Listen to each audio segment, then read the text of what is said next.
Hello, in this video, I kind of want to continue and hopefully finish off the series that I've been doing about the work of Alexis Pauline Gumbs and its relationship to space privatization. I really enjoyed doing this mini-series because I think that just throughout my debate career, I've really found Alexis Pauline Gumbs' work to be just really important and especially like really just really innovating in the context of just Black feminist theory as a whole, and just to be really helpful in trying to understand the way in which various Black feminists kind of connect throughout different relationships between the archive and the way that it affects various material practices that kind of like open up into like everyday situations and other kinds of like ways of just thinking about epistemologically how we should relate to the world. And I think that it's really interesting to be able to talk about her particular work on the context of space privatization, because I think that so much of the work that she's done in the context of theorizing like what apocalypticism looks like and the relationship that it has towards various ways of thinking about understanding the future, what it means to kind of like put science, technology, and our relationships to things like space under the pressure of just like Black feminist theory, I think are all really interesting contributions to the resolution and places where I think people will really resort to in terms of like what types of affirmative arguments they can pull out in order to like make the topic as like expansive and creative as possible, which I think is like really cool. And so in this video, I kind of want to continue where we kind of left off in the last video, where we were talking about how to answer affirmatives that are read by like people that are kind of like using Alexis Pauline Gumbs' works,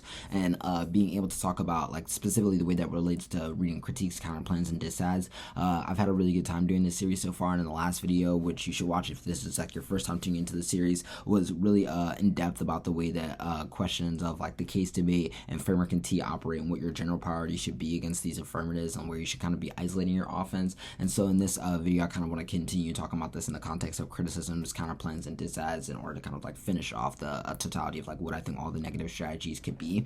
I think that in the context of just criticisms as a whole, a lot of the places where I would focus criticisms is first kind of like I always start with like criticism debates is having a strong framework argument for what you want to contest. I feel like against a lot of these affirmatives, if you just kind of like allow it to be a question of like how we relate to the future or like what type of imaginations are possible, these affirmatives are going to end up with like endless amounts of permutations and ways to kind of like get out of your link arguments that make it a lot harder for you to like stick them to a particular point of offense. And so I think you need to like create a framing argument that really forces them to like defend the way in which the one they see is either able to make an epistemological shift in the way that we relate to the world, or a material one, and be able to kind of create a link basis off of that, being able to like force them down into particular types of material tactics and like other things that are kind of like isolated into specific like points that you can take from, are really helpful in terms of being able to get to a place where you can contest the methodology in a way that's a lot easier to like defeat things like the permutation, which I think is going to be like their strongest kind of like tool in a place where you need to put the most amount of work in. And I think that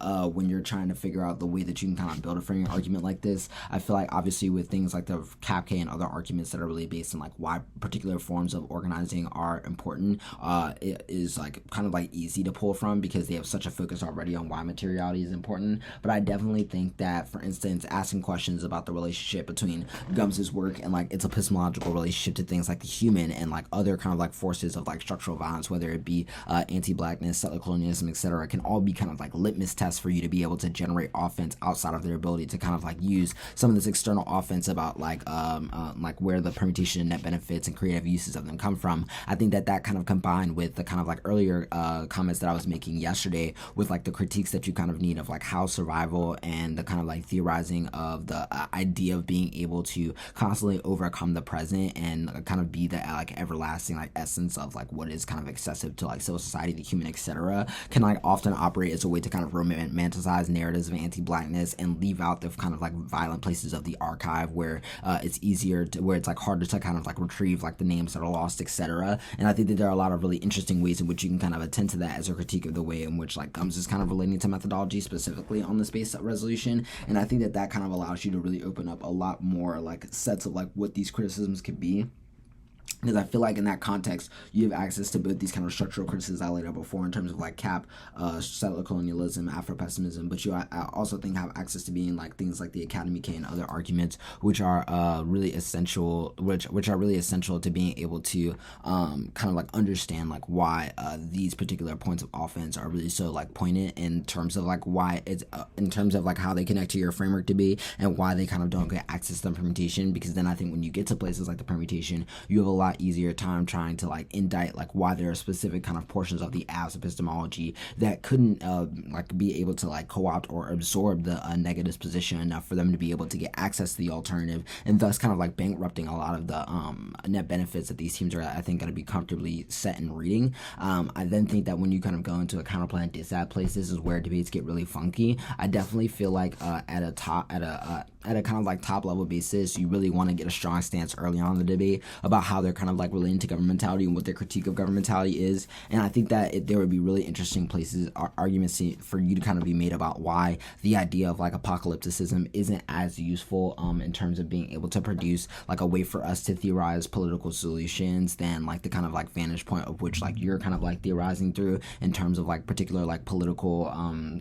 like linkages that kind of create and resolve in certain impacts. I think making an argument about like why that the way in which you're theorizing like how we present impacts and how we represent like what politics looks like is like super important to the way that it translates into like material solutions. And I think there are a lot of ways in which you can make this like a lot stronger by kind of like overloading the other team with our arguments about like why the uniqueness for space privatization makes it so that there are a lot more harms to kind of like not doing the more legal kind of technical portions of the resolution than there are in kind of investing in the ways in which the affirmative is trying to like change the relationship to like how we're able to think about questions of not just like sovereignty but also questions of like how we relate to the human as a whole. And that regardless of whether or not the critique is true or not does not mean that we should like give up on the world that is around us or like give up on our ability to think about a way of resettling conditions of things like space in order to create something that is like more equitable and something that is able to kind of like open up like access to like people from various different avenues and from various different margins, all of which I think is really important to kind of like understanding how you kind of want to create a situated setup offense that takes them up on the impact debate and in a way that makes it easier for the judge to kind of understand why they should be thinking about impact calculus in such a way